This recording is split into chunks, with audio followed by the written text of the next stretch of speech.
You're walking across a dry island trail under the burning sun. The air is still. The ground is cracked. And all around you, the landscape feels empty. Then you notice something strange. Fresh tracks in the dirt. A foul smell in the air. And just ahead of you, the bushes move. You turn around, and the Komodo dragon is already there.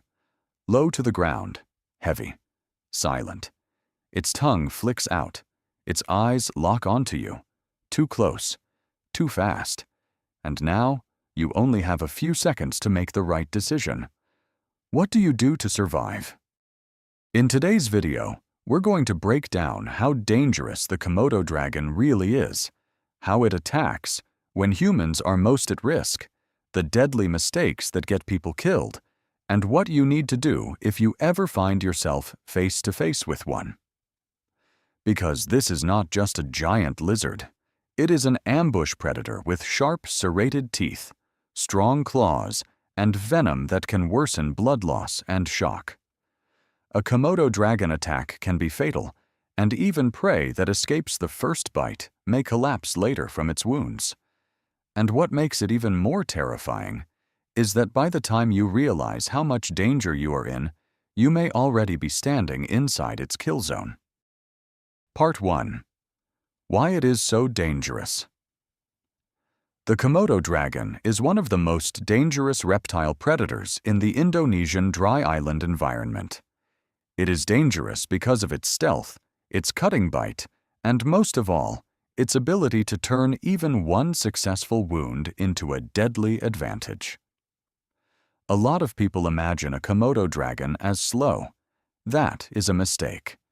It may look heavy and sluggish when resting, but when it decides to strike, it can move with shocking speed over short distances.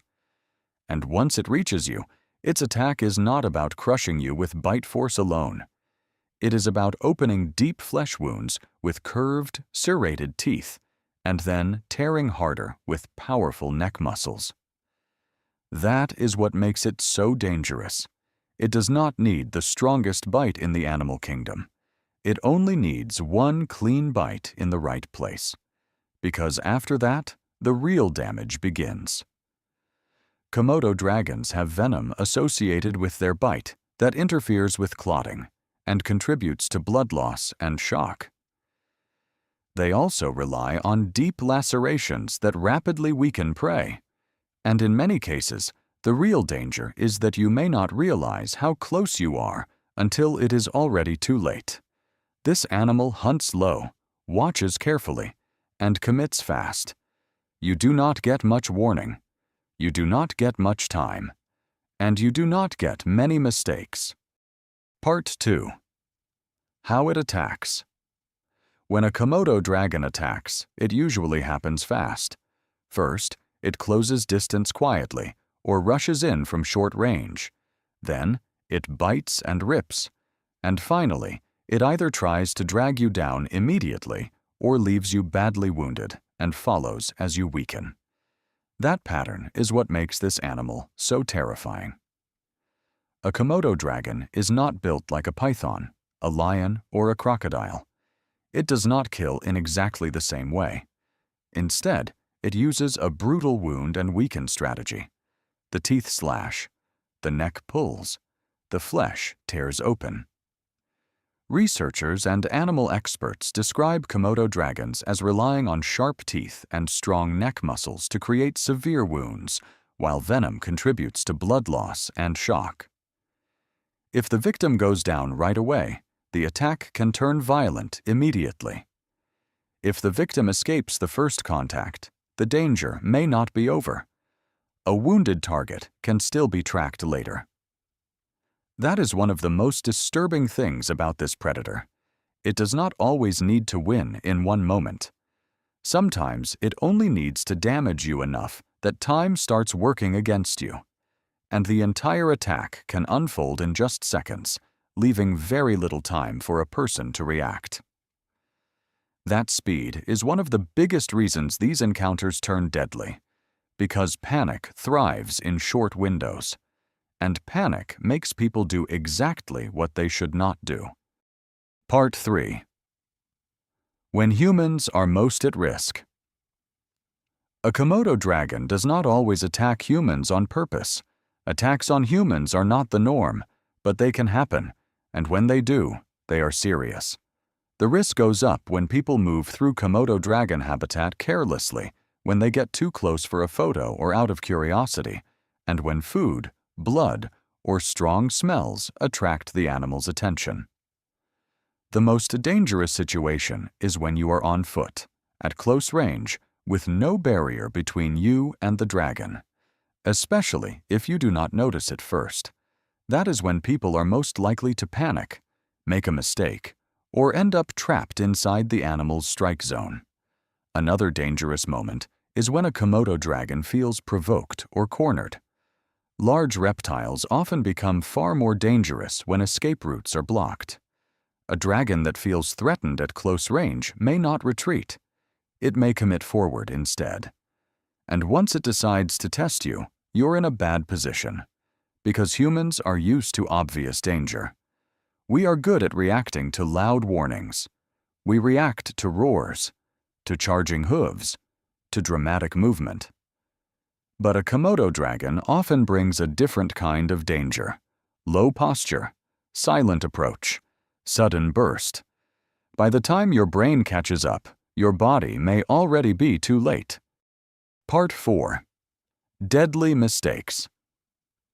In encounters like this, people do not always die because the animal is stronger. Sometimes they die because they make the wrong move in the first few seconds. The first deadly mistake is running. Running can trigger pursuit, and against a predator that only needs short-range speed to reach you, that is a terrible gamble. The second is getting closer to film, feed, or challenge the animal. This is how people turn a dangerous sighting into a direct confrontation. And the most dangerous mistake of all is falling down or letting the dragon get hold of one leg while you waste precious seconds in pure panic. Because once it has a solid bite and starts pulling, your situation gets worse very fast. Another huge mistake is treating the dragon like a lazy zoo reptile. It is not. This is a wild apex predator from a harsh environment. It can feed on carrion, hunt live prey, and inflict severe wounds with its teeth and claws. If you underestimate it, you give away your biggest advantage: decision time. And in a survival scenario, those first seconds are everything. The moment you freeze, stumble, scream, or turn your back blindly, the dragon gains control of the encounter. That is what kills people. Not just the animal itself, but the chain reaction of bad decisions that begins the instant fear takes over. Part 5. What you should do to survive if the animal has not seen you yet. Back away slowly and quietly without drawing attention to yourself. Do not run. Do not rush. Do not move toward it for a better look. Create distance and keep obstacles between you and the dragon if possible. If it has already seen you, stay facing it and begin backing away in a controlled manner. You want space. You want footing.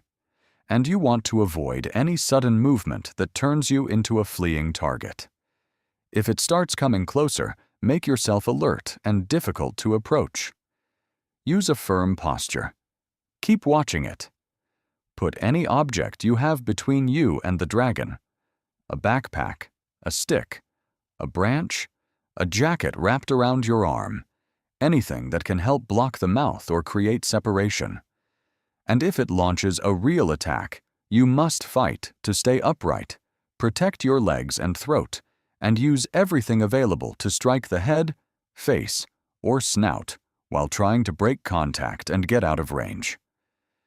This is not the time for hesitation. You're not trying to dominate the animal. You're trying to interrupt the attack long enough to escape. What matters most is understanding why it is attacking. If it attacks because of curiosity, territorial pressure, or defensive agitation, the right strategy is to avoid escalation, keep facing it, and increase distance without triggering a chase. But if it attacks as a real predatory strike and makes contact, you need to become aggressively defensive immediately and focus on escape, not passive waiting. Using the wrong response at the wrong moment can make the situation even worse. Playing calm too long during a committed attack is dangerous. Panicking too early during a standoff is also dangerous. You have to read the shift, watching, approaching, testing, then striking. And once it crosses into that final stage, your goal is simple: survive the next few seconds. After any bite, get emergency medical help immediately. Komodo dragon bites can cause severe tissue damage, blood loss, shock, and serious infection risk. Part 6. How to avoid the attack in the first place. The best way to survive an attack is to avoid it before it starts. To reduce your risk, always stay alert in Komodo dragon habitat. Keep your distance, never approach or feed the animal, and do not move through its environment carelessly or alone. If local guides or rangers are present, listen to them. That matters more than people realize. Because in dangerous wildlife zones, local rules are often written in blood, not theory. You should also avoid carrying exposed food, avoid leaving strong scents around camp or trails, and avoid acting casually around resting dragons. A still Komodo dragon is not a harmless Komodo dragon. It may simply be deciding whether you are worth approaching. These steps will not guarantee safety every time, but they can greatly reduce the chances of ending up in a deadly encounter. And that is the real lesson here. Survival does not begin when the dragon lunges. Survival begins long before that, with distance, awareness, humility, and respect for what the animal is capable of doing. Ending. To survive a Komodo dragon, you do not need to be stronger than it, because you will not be. What you need is to understand it better. Understand how it moves, understand why it attacks, and understand what your worst mistakes would be before the encounter ever happens. Because in a situation like this, survival is often decided long before the attack is over. Sometimes it is decided the moment you realize you were already too close. Subscribe for more animated survival videos. Next video. What if you were attacked by a saltwater crocodile?